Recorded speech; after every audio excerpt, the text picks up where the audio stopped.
Yeah. I get arrested at age 11. I get sexually assaulted. I lose my virginity to a girl around the same time. And by the time I'm like 13, 14, I've smoked weed, a lot of weed. I've sold weed. I've drank. I'm sexually promiscuous. I'm sexually confused, like everything, the whole gamut. Hey, what's up, y'all? Alan Parr here, and I am so very excited to have a friend and brother, fellow Christian YouTuber Ruslan in the house. Matter of fact, I'm in his house. I'm over here in San Marcos, California, and he's a familiar guest to our channel here on The Beat. And a little while ago, he actually interviewed me about my testimony, my experience, how I grew up, how I got into Christian YouTubing and all that stuff. And now I have the opportunity to expose you all to his story, his testimony, some of the things that he's gone through. We've had some offline conversations about some trauma that he's gone through in his life, some strongholds that the Lord has broken in his life, his marriage, how he trying to transition from being Christian hip hop to being on YouTube and all that stuff. And he is here to share that story with us. So give him a warm welcome. And so, man, Russ, we're just going to start off first and foremost. And I just wanted to share like kind of a little bit more about your background, where you're from, your family background, and things like that. All right, man, I'm excited to be here. So I am from a country called Azerbaijan, Baku, and it's in the Middle East. It's just north of Iran, and it's east of Armenia. It's right off the Caspian Sea. And Azerbaijan, Baku was a part of the former Soviet Union. So before the collapse of communism in the former Soviet Union. But Azerbaijan, Baku is a very interesting place because, again, it's next to Armenia. So I'm ethnically Armenian. Now, Armenia has a rich, rich Christian history. If you're Armenian, you're viewed as Christian. If you're not to be confused with Armenian. Not confused with Armenian. Right. Thank you for clarifying that. And so my family originally came from this region right on the border of Armenia and Azerbaijan. It used to be part of the Armenian Empire. And that has a deep history with Bartholomew from the Bible, one of the apostles, and Thaddeus Jude taking the gospel to Armenia after Jesus ascended and the Church of Acts was planted, preaching the gospel, people getting saved, and then them being martyred, right? Which I believe was written, they shared their martyr stories in the book of Jesus Freak by Toby Mac. They have a book about them being martyred. And so they get martyred in Armenia, but revival breaks out. People get saved, right? And then in the year 301, 302, Armenia becomes an official Christian nation. And to the point where, we didn't even have a written language. Like Armenians didn't have a written language until they wanted to translate the Bible into Armenian. Then what happened was when Islam spread, that whole region that used to be the Armenian Empire, it became more and more Muslim, and it created a lot of tension for the folks living there, specifically Armenia now being the only Christian nation next to Turkey, which is a Muslim nation, next to Azerbaijan, which is where I grew up, above Iran and Iraq. So it's this one Christian nation right splat in the middle of the East, in the middle of the Middle East, which led to all kinds of conflict and tension, and that led to the Armenian genocide of 1915. 1.5 million Armenians were persecuted and killed because they were the only Christians in that region. And I remember growing up and hearing about this stuff, and then we basically came out here because of this tension. And you were there, how long? So I was there until I was 6 years old. Okay. And me and my family came out to America because of all this tension with the Muslims, the RZ Muslims. And in the late 80s, there became these outbreaks of the pogroms of Baku. Basically, they wanted all the Armenians out of this Azerbaijani state. They were like, no, you guys are crazy. We don't like, and these are folks that grew up together, right? So like imagine growing up with people that were RZs. And yes, they had a different faith, but it was all the same Baku culture. We were all similar. We all spoke Russian. Some folks spoke Arzi, some folks spoke Turkish, Armenian. You still speak Russian? I speak Russian, yeah. Oh, wow. And so my dad speaks Armenian. I didn't learn Armenian. I speak Russian. And so it led to my family basically being forced into exile and coming to, first we went to Moscow to be, to then eventually transition as refugees to America, religious refugees. And my mom and my dad had some issues, and they were already like cheating on each other or whatever. They had a weird relationship, right? My mom had a boyfriend. My dad had the lady that he was with. And so long story short, we go to Moscow. And then from Moscow, we're transitioning to America. And they come here as like clean start, fresh break. We're going to start over. 6 months into being out here, my dad is working as a chef at one of the jails. I think he was working at Donovan. That was kind of his thing, was in services. My mother was just a stay-at-home mom. And I found these letters that my mom wrote, and they had these like kissy marks on them. And I brought them to my dad because I thought they were for my dad. I was like, oh, look, these are so sweet. Well, come to find out, they were actually to her boyfriend back in Baku. That was the straw that broke the camel's back for my dad. He leaves. A couple months later, his lady from Moscow comes out here. He starts a new family. And I grow up as a kid on welfare, single, only single parent home. My mother then dives into alcoholism really bad. She was already a drinker, smoking cigarettes.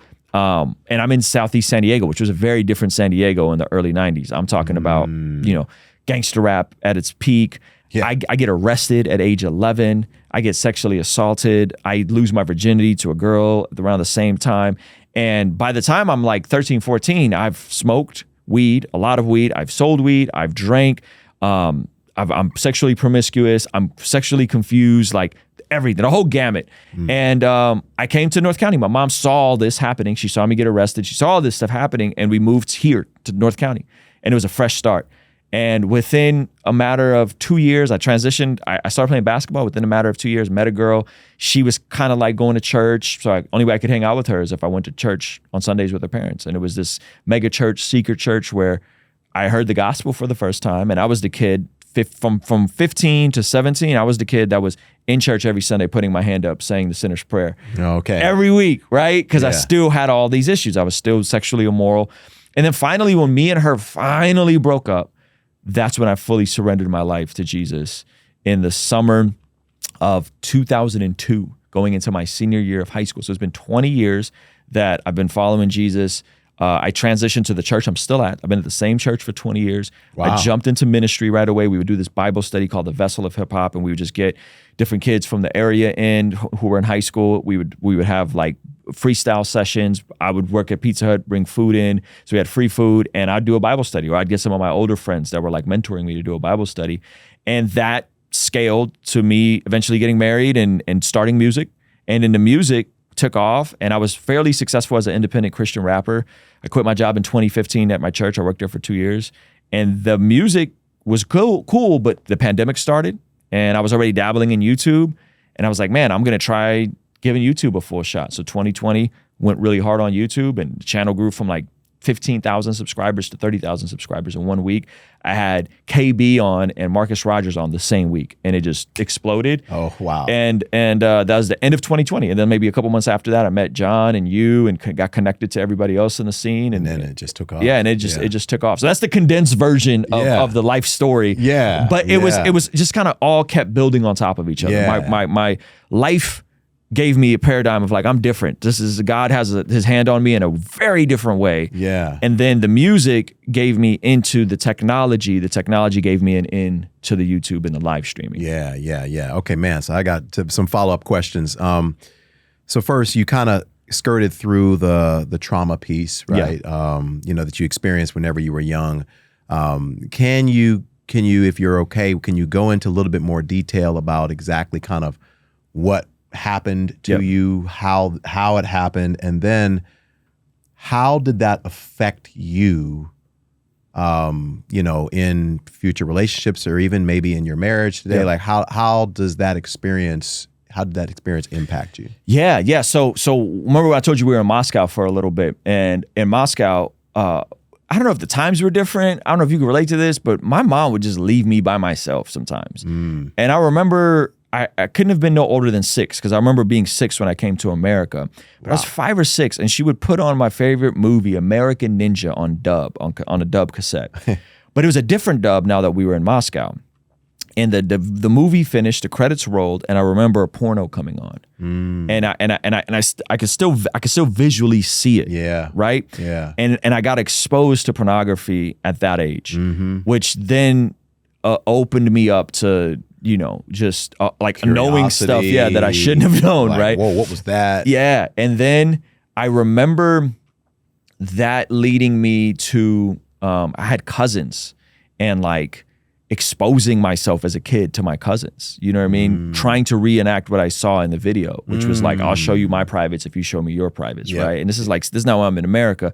And then fast forward a couple years, a year maybe later, I'm an altar boy at the Armenian church. The Armenian church is like the hub for the community there. We didn't go to church back in Baku, but this is where all the refugees gathered. Okay. And I was an altar boy. I got christened. I didn't really understand any of it, but I was like, this is what you do, right? And on the same altar boy team, there was a couple boys that were older. They were 13, 14-ish years older. So I'm 7, 8 around this time. And we were all in the same neighborhood. There's just like a condensed refugee population there. And they ended up molesting me. They ended up showing me gay porn and full on like reenacting what they saw in the porn. And, really? Yeah. And that, and then it was spun. I was You're 7 or 8? 7 or 8, yeah.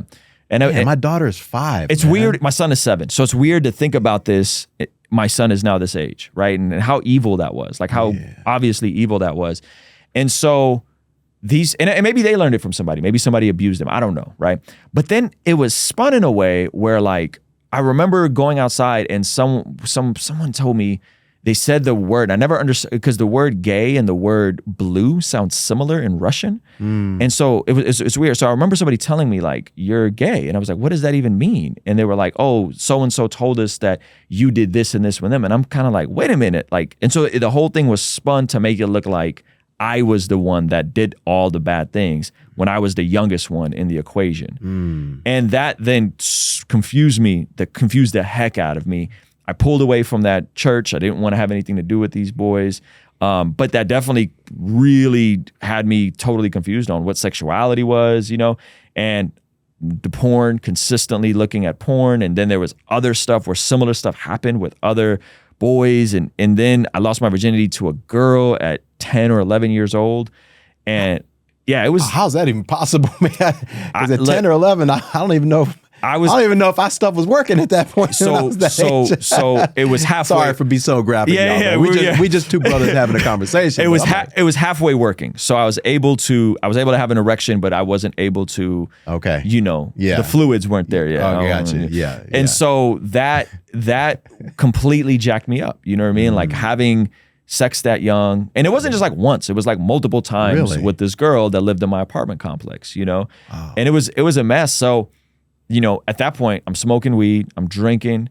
There's other kids around that were just like a really bad influence, a lot of gang members. And they don't know all this stuff. They just know that I'm the kid that's like breaking into houses. They know I'm the kid that's like growing my own weed. I'm breaking into schools. Like I was a mess of a kid. This is 4th, 5th grade, you know? Wow. And I got arrested, I think going into my 6th grade year. It was a summer going into my 6th grade year. I got arrested and I had to do community service at a church, and it was a Black Baptist church. And that was the first folks that like really shared the gospel with me. And they were like, hey, like, you're going to do great things for God someday. And I was like, God doesn't exist. And if he does, he hates me because he wouldn't have allowed all this stuff to happen to me. Right. You know?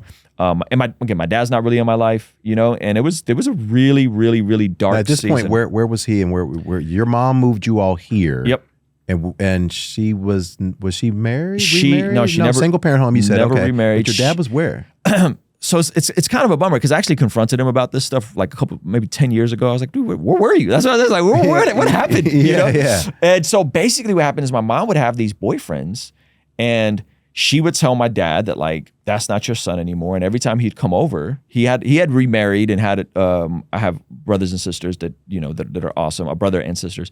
And every time he'd come over to drop me off or get me, there would be tension and conflict. Yes. And I remember one time there was a fight. My mom's boyfriend and my dad got into a fight. And I remember my mom took off her heel and jumped in and cut my dad with the back of her heel. Yeah. And he was bloody. And it was, so every time he went over there, this is his perspective, like there was conflict and there was tension. And she's like, that's not really your son. He's not your son anymore. Oh, wow. And so, you know, he has this other family. He has, you know, twins at this point. Okay. He has a new wife. And my dad lived, you know, 10 minutes, same area. And then he started doing well with his business. He moved out.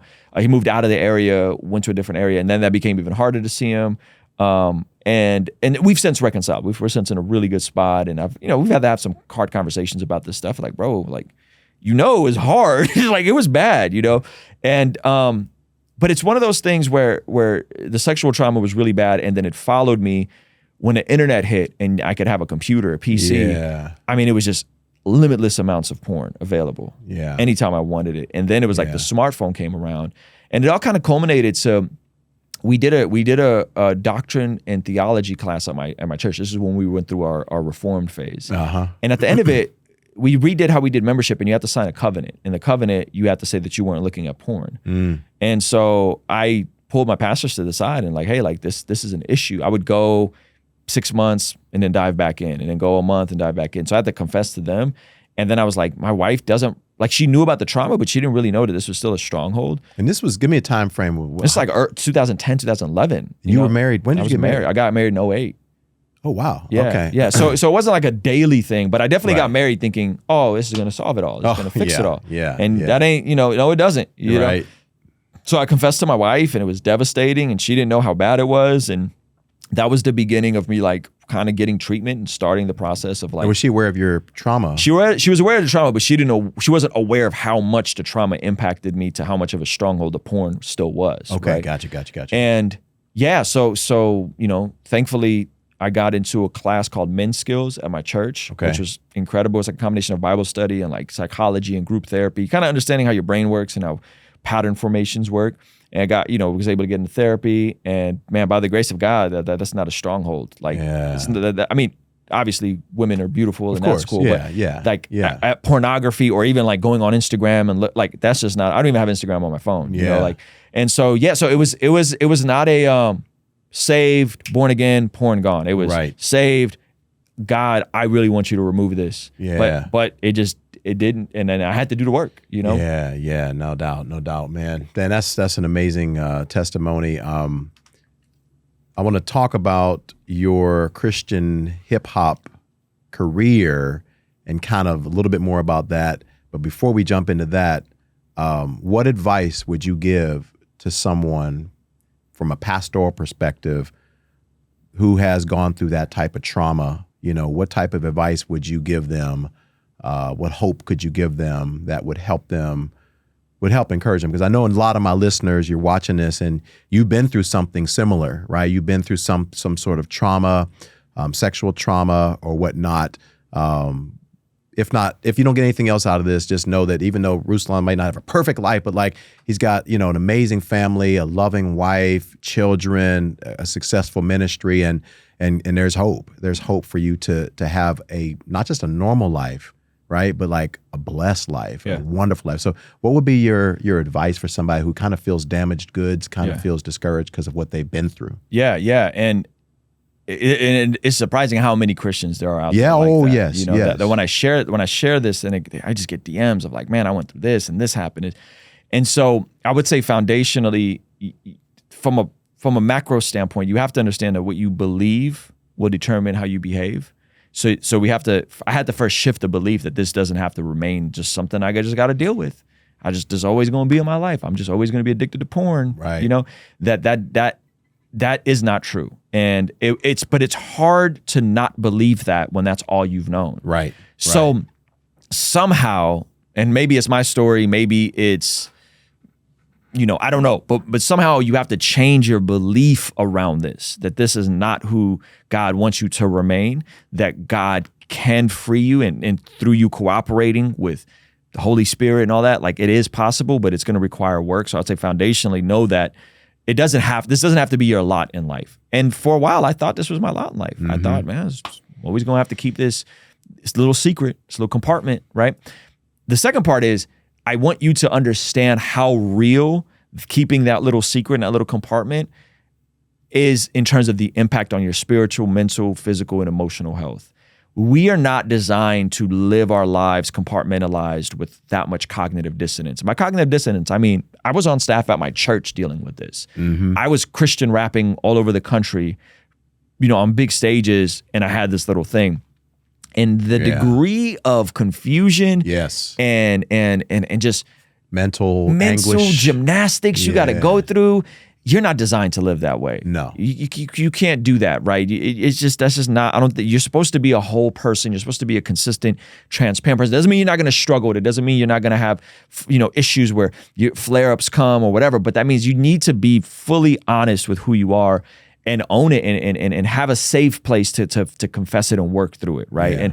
Yeah. And for me, I had told my pastors, and sometimes it may not, this is gonna sound crazy, but sometimes it may not be the right time to tell your wife. You might need to find someone else to confide in before you, especially if you're married. And so it's a delicate thing. I told my wife, and it was hard. It was like ripping off the Band-Aid. You know what I mean? Like, and I should have really told her years ago. I should, and that's another thing. If you were not married and you're dating someone, and you need to tell them this is an area. You need to tell them that this is a stronghold. They deserve to know. They deserve to know. And not be blindsided later on. Yeah. Yes, they deserve to know. And so foundationally, like, they deserve to know.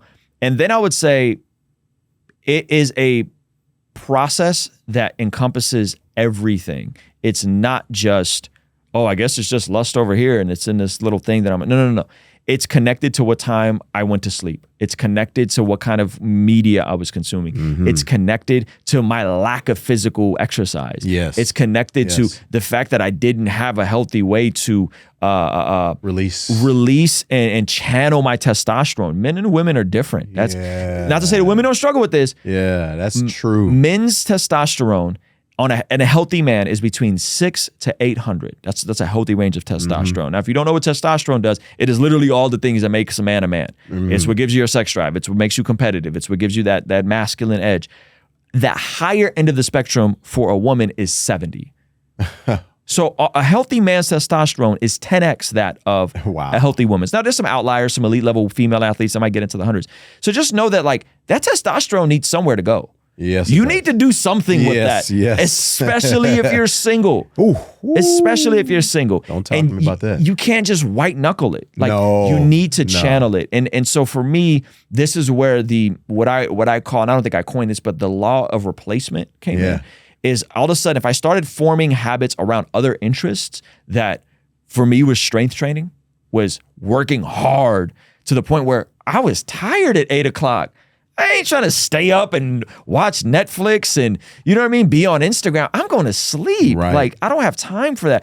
And those were the things that connected.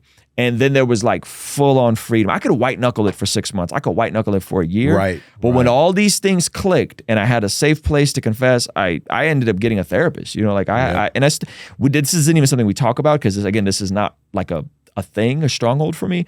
But I had to approach it from every angle. You know, the prayer, the fasting, the community. But to assume that, like, if you just read the Bible, this will go away. That's not how it works. Yeah. It's a physical, psychological, mental, emotional cluster of things that there's no one magic bullet. You just have to approach it holistically and literally change your pattern. And that's by the grace of God, that's what I did. But it took a while to even come to that information, which is why I'm passionate about talking about it, because we don't talk about this stuff at church. Right. Just, hey man, like, don't look at porn. Okay. You gotta try harder. Like, what does that mean? How? What do I do? Right? Yeah. And so anyway, that led to us putting together, I hired my Christian therapist and we put together the Master My Habits course, which I encourage you guys to check out. And link it's in the description. It's not just about porn. It's about holistically developing freedom forming habits so that everything can unlock. And then giving you, like, what is happening in your brain to form new habits? How do you break those pattern loops? What does scripture say? And ultimately, like, you gotta wage war on your sin. Like, there's no other way around it. You gotta wage war. We can call it trauma, we can call it all these things, but at the end of the day, like, I'm responsible at what I do with my body. Yeah. I'm responsible with what I put in front of my eyes. Yeah. And I had to take that ownership, and I said, hey, I have to kill sin or this is gonna kill me. Yeah. My sin is gonna kill me. It'll kill my marriage. It'll kill my, and for me, the practical side, Alan, was because I was so passionate about Jesus and the Bible and all these things, this thing kept a lid on my life. Oh, yeah. It kept a lid on my finances. It kept a lid on my marriage. Ministry. It kept a lid on my sexual fulfillment in my marriage. Oh, yeah. Absolutely. It kept a lid on so many things. And once I was able to break free, all of a sudden, God just started opening doors. And I'm glad that God didn't open those doors until I was free. Right. Because I wouldn't be able to handle it 10 years ago. Right. I wouldn't be able to handle the influence I have, the money that I make. Similar testimony. Yeah, man. God definitely kept me in a season of obscurity Mm-hmm. because, matter of fact, I heard a preacher say it this way a long time ago. Your character has to catch up to your calling. Yes. You know what I'm saying? Yes. Like, you could be called to do all these great things, and this is where God wants you to be, but your character is back here. Mm-hmm. And God's got to work in your life in such a way where it's like, you know what? Your character has to catch up to your calling. Mm-hmm. And once it does, man, the sky is the limit for what he's going to do for you. So last question, I want to make sure we just kind of capture this real quick. I don't want it to be super long, but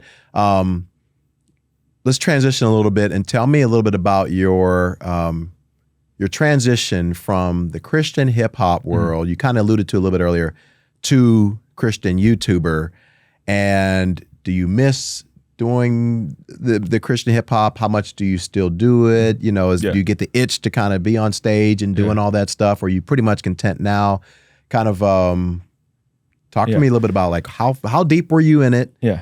And then what motivated you to kind of transition more to Christian YouTube side? And then we'll wrap it up. I was fairly deep into it. We did well. We did well for Christian hip hop artists. We did well. I had a collective. I had a boutique label.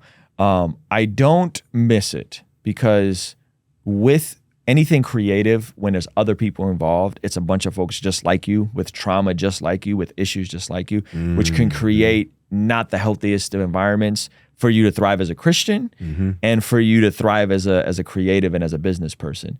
And so I was in a amazing creatively. We were doing really cool stuff creatively, but spiritually I wasn't in the best space. And so I had to pull back from a couple relationships that I had and just kind of be not isolated, but in solitude. And from being more in solitude, away from the Christian rap scene and all that kind of stuff, it gave me a deeper appreciation for my faith and what are the things I was actually really passionate about. And so now, like I put out an album in October. Like I still make music. I love making music. It's super fun. It's a fun outlet. It's a fun expression. I don't miss traveling. I don't miss the politics that comes with it. I don't mix the crabs in a barrel mentality of there's only so many slices of the pie and there's only so many, because a lot of Christian hip hop is built on what we call soft ticket sales. And so soft ticket sales is the conferences and the Rock and Road Worship Tour and the Winter Jam. And there's only so many rappers that are going to have on that. People weren't really going out and building their own tours and their own infrastructure and their own audiences outside of the evangelical industrial complex. And that mentality, see, in YouTube, we go, there's millions of people on YouTube. You could have 1 million subscribers. I could have 1 million subscribers. It's not like that in Christian rap within the industry. And I didn't like that. And I didn't like that mentality. And I was always kind of forward thinking. I was like, but the internet allows everybody to have people and audiences. And why are we competitive? This is weird. Yeah. So I don't miss the politics, the traveling. I don't miss any of that. The desire to progress your career and feeling like you need to go partner with a major label. And then we did. We went and partnered with Interscope. And we're in the same studios next door to Kendrick Lamar and around all these people.